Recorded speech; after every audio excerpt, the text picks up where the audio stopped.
সোমবার প্রকাশিত হলো আইসিএসসি ও আইএসসির ফল। তবে এদিন কোনো মেধা তালিকা প্রকাশ করেনি council for the Indian school certificate examination অর্থাৎ CISCE। তবে নম্বরের বিচারে আইএসসি অর্থাৎ দ্বাদশে এ রাজ্য থেকে সম্ভাব্য প্রথম ঋতিশা বাগচি। জানা গিয়েছে আইসিএসসির মেধা তালিকায় প্রথম 3-এ জায়গা করে নিয়েছেন ঋতিশা। জোকা বিবেকানন্দ মিশন স্কুলের এই ছাত্রী 400-এ পেয়েছেন 399। হিউম্যানিটিজের পড়ুয়া, ভবিষ্যতে হতে চান সাংবাদিক। এত ভালো result, thank you so much. ভবিষ্যতে কি হওয়ার? আমি আলটিমেটলি জার্নালিস্ট হতে চাই, এখন আমি হিস্ট্রি নিয়ে পার্সিউ করব। আর এই যে রেজাল্ট এত ভালো হলো, কাকে উৎসর্গ করবে এই রেজাল্টটা? আমার বাবা মা তো খুব খুশি, আমিও খুব খুশি, আমার আত্মীয় স্বজন সবাই খুব খুশি, বন্ধু বান্ধব সবাই খুব ভালো লাগছে। আর প্রিন্সিপালদের? হ্যাঁ, টিচার্সরা তো সবার থেকে বেশি, আর টিচার্সদেরকে ছাড়া অনেস্টলি হতো না। I'm so grateful for everything. They encouraged me throughout. Like even when I used to slack in class, sometimes they always used to tell me, "We are expecting a 99 from you. We know you will get a 99." So that was very encouraging.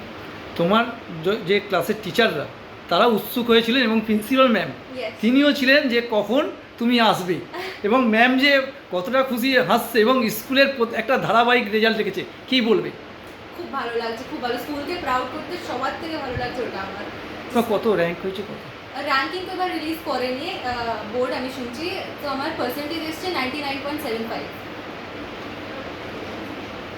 আজকের বাড়ির বাবা মা কতটা খুশি? খুব খুশি, ওরা বিশ্বাস করতে পারছে না, খুব খুশি।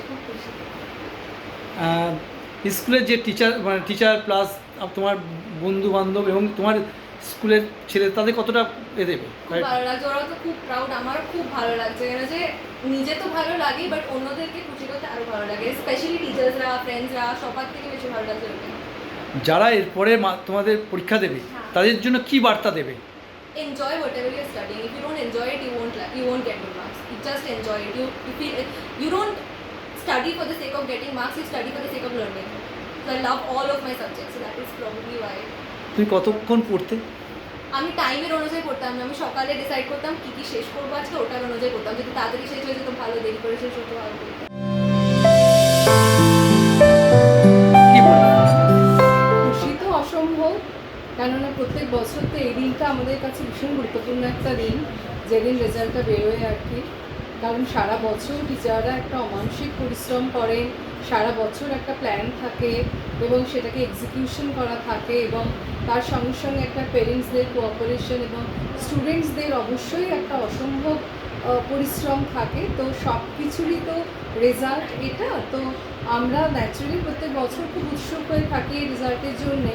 খুশি যেরকম একদিকে, তবে আরেকটা দিকে এইরকম রেজাল্ট হলে কিন্তু আমাদের দায়িত্বটা আরও বেড়ে যায়, যে পরবর্তী বছর এর থেকেও এটাকেও ছাড়িয়ে যেতে হবে, তারপরের বছর তাকেও ছাড়িয়ে যেতে হবে।